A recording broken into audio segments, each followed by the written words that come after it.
Hello दोस्तों, target for civil service में आप लोगों का बहुत बहुत स्वागत है। आज जो हम बात करने चल रहे हैं यूपीएससी यानी यूनियन पब्लिक सर्विस कमीशन का जो आईएएस का एग्ज़ाम 28 मई को होने वाला था, वह जो है चला गया है आपका 16 जून को। ठीक है, यानी 16 जून को आपका जो है आईएएस का प्रीलिम्स होगा। ठीक है, तो आईएएस के प्रीलिम्स में बहुत सारे स्टूडेंट जो है कैंडिडेट भाग लेंगे। आपको पता ही होगा लगभग जो है 8-10 लाख फॉर्म पड़ते हैं और जिसमें जो है 4-5 लाख लोग जो है प्रीलिम्स में बैठते हैं। ठीक है, यानी 4-5 लाख लोग नहीं बैठते हैं, यानी 50% का लगभग रेशियो रहता है आईएएस के एग्ज़ाम में। क्योंकि बहुत लोग फॉर्म जो है देखने के लिए भर देते हैं और बहुत लोग जो है पोस्टर चिपकाने के लिए फॉर्म भर देते हैं। बहुत लोग उसको देखने के लिए पढ़ते नहीं हैं, वैसे ही भर देते हैं कि आईएएस का एग्ज़ाम दिए थे कभी भविष्य में, तो ऐसे चीज़ें होती हैं।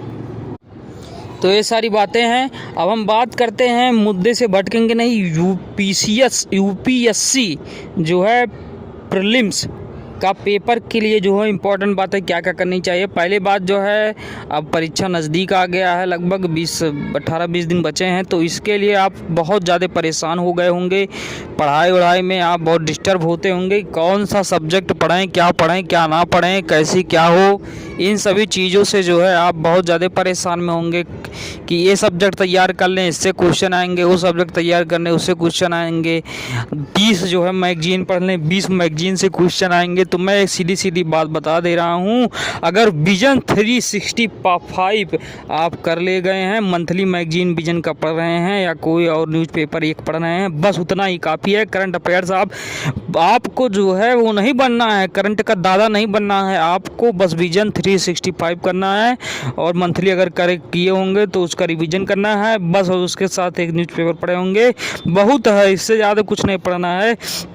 इधर उधर चैनल का मुंह नहीं मारना है कि ये चैनल फलाने देख लो करंट अफेयर्स, वो चैनल का धमाके देख लो, कुछ नहीं करना। ठीक है, तो सीधी बात, विजन 365 और उसके बाद में कोई एक मैगजीन, यही बहुत काफ़ी है। मंथली पढ़े होंगे तो बहुत है, और बाकी कुछ नहीं देखना होना है, हो गया। ठीक है, तो करंट के लिए यही है। करंट जो है याद नहीं आएगा, लेकिन जो है अंडरस्टैंडिंग बेस बनाना पड़ेगा, क्योंकि मेंस में और इंटरव्यू में बहुत ज़्यादा इंपॉर्टेंट है करंट का। ठीक है, उसके बाद में प्रीलिम्स में 4 सब्जेक्ट जो हैं, इकोनॉमिक, ज्योग्राफी, हिस्ट्री और पॉलिटी, इस पर विशेष फोकस करना है। ज़्यादातर पॉलिटी पे फोकस करेंगे, क्योंकि पॉलिटी का क्वेश्चन जो है आप अगर गलत करेंगे तो जान लीजिए कि बहुत बड़ी गलती कर रहे हैं, क्योंकि यहाँ से फुल लगभग नंबर लाया जा सकता है। 18-20 क्वेश्चन, 15 क्वेश्चन कम से कम आते ही आते हैं। अगर 15-20 क्वेश्चन जो है आप बना लेंगे तो आप एक सेफ स्कोर जोन में पहुँच जाएंगे। ठीक है, तो यहाँ से अगर गलत हो रहा है तो बहुत बड़ी समस्या देखने को मिलेंगी।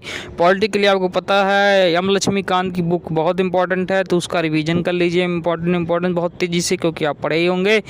ज्योग्राफी के लिए जो एनसीईआरटी आप पढ़े होंगे उसका रिवीजन कर लीजिए फास्ट में। उसके बाद में जो है इकोनॉमिक्स, और जो है इकोनॉमिक्स का डाटा वगैरह देख लीजिए, बजट देख लीजिए थोड़ा सा किस पे फोकस किया गया है। उसके बाद में इकोनॉमिक सर्वे देख लीजिए। उसके बाद में जो है और जो डाटा नई चीज़ें की आई हैं उसको देख लीजिए। ठीक है, रैंकिंग वगैरह ये सारी चीज़ देख लीजिए। तो ये हो गया। उसके बाद में आपका जो है ज्योग्राफी आता है, तो उसको देख लीजिए बढ़िया से। तो ये 4 सब्जेक्ट तो बहुत ज़्यादा फोकस करके चलना है। फिर उसके बाद में 5वां जो इन्वायरमेंट है, उसके बाद साइंस टेक है, तो साइंस टेक में नए शोध क्या हुए हैं, ठीक है, उसको देखना है। और जो है साइंस, जनरल साइंस नहीं पढ़ना है, उससे क्वेश्चन नहीं आते हैं। ठीक है, जनरल साइंस से क्वेश्चन एक आध बन गए, नहीं तो साइंस और टेक जो न्यूज़ में रहते हैं वही कंटेंट आते हैं, न्यूज़ का जो है तैयारी करते रहना है आपको।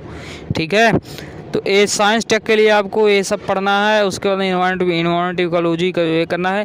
और एक बहुत इंपॉर्टेंट बातें हैं कि आप जो है कम से कम 10 साल 15 साल का जो है प्रीवियस ईयर क्वेश्चन पेपर आप ज़रूर लगा के जाएंगे, क्योंकि वहाँ से क्वेश्चन बन सकते हैं, कोई फैक्ट वहाँ पे दे सकता है और रीचेक कर सकता है। ठीक है, वैसे यूपीएससी में क्वेश्चन रिपीट नहीं होते हैं, लेकिन फिर भी आपको देखना है और समझना है किस तरीके से क्वेश्चन लगातार जो है पैटर्न बदलता जा रहा है, और उस पर फोकस करना है। दूसरी बात, सीसैट को हल्के में नहीं लेना है। सीसैट को जो प्राथमिकता दें, क्योंकि 33% लाना बहुत ज़्यादा मुश्किल हो गया है। कई जो है बीटेक वूटेक किए आईआईटी से जो है पढ़े हुए स्टूडेंट को जो है 33% नहीं ला पा रहे हैं। तो 33% कैसे लाएं? यूपीएससी सीसैट का 10 साल का जो है पेपर आप ले लीजिए, और उसके बाद में देख लीजिए कि क्या क्या क्वेश्चन कैसे कैसे जो है पूछे जा रहे हैं। उस पर जो है आपको एक पैनी पकड़ बनानी पड़ेगी। ठीक है, ऐसा नहीं कि जो है आपका पढ़ लिए काम हो गया। तो उसके लिए आपको क्या करना है, बहुत अच्छे से पैनी पकड़ बनानी पड़ेगी सी सेट पर, ठीक है। क्योंकि सी सेट जानते हैं बहुत कठिन होता जा रहा है, ठीक है। हमें लगता है कि सी सेट जो है बहुत कठिन हो गया है और उसके बाद में UPSC का जो प्रीलिम्स पेपर बहुत कठिन है, यानी प्रीलिम्स पेपर बहुत ज़्यादा कठिन होता जा रहा है लगातार स्टूडेंट। लेकिन तब भी देखिए 80 85 87 कट ऑफ बन रही है, ठीक है। 40-45 क्वेश्चन पे ही कट ऑफ बन जा रहा है, तो बहुत बड़ी बात होती है। इसीलिए और देखिए अप्रोच कितना करना है, बहुत सारे स्टूडेंट कह रहे हैं कि अप्रोच कितना करें। तो लगभग मान के चलिए कि 90 क्वेश्चन के आसपास 85 से 90 क्वेश्चन तो कम से कम आपको करने ही करने हैं, ठीक है। इससे कम 80 85 90 तो करना ही करना है, इससे कम आप मत कीजिएगा। क्योंकि सिलेक्शन जो है तभी होगा जब आप ज़्यादा क्वेश्चन करेंगे, क्योंकि यहाँ पर गलत होने की संभावना बहुत ज़्यादा रहती है।